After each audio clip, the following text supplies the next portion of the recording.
Hello sa inyong lahat, magandang buhay. Today in Philippines is today February 2, 1899. Itinatag ang National Citizens Army sa ilalim ng Malolos Republic. Ito ay kalugtong ng Malolos Republic. Tara, ipapaliwanag ko sa inyo ngayong araw na ito. Ang National Citizens Army ay itinatag sa ilalim ng Malolos Republic noong Pebrero 2, 1899. Ito ay isang mahalagang hakbang sa pagtatatag ng isang malayang Pilipinas.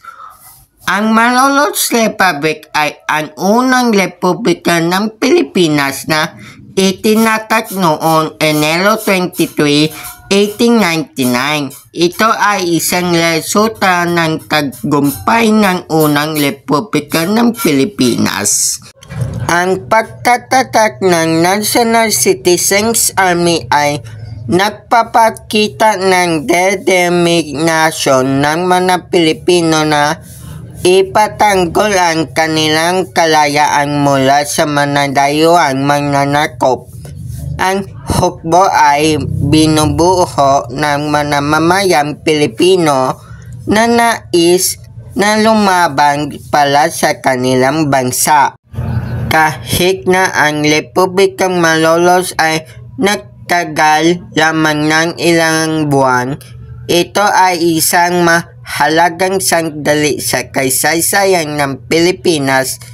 Ito ay nagpakita ng kakayaan ng mga Pilipino na magtatag ng isang sariling pamahalaan at ipatanggol ang kanilang kalayaan. Narito ang listahan ng paunahing general noong panahon na pagtatatag ng National Citizens Army. Unahin natin siyempre si General Emilio Aguinaldo. Siya ang pinuno ng unang Republika ng Pilipinas at ang nagtatag ng National Citizens Army. General Antonio Luna. Siya ang pinuno ng hukbong sangguniang ng Pilipinas at kilala sa kanya husay sa pagkikidikma. General Antonio Licarte, saan unang kapitan general ng hukbong sangguniang ng Pilipinas at itinuturing na ama ng hukbong sangguniang ng Pilipinas.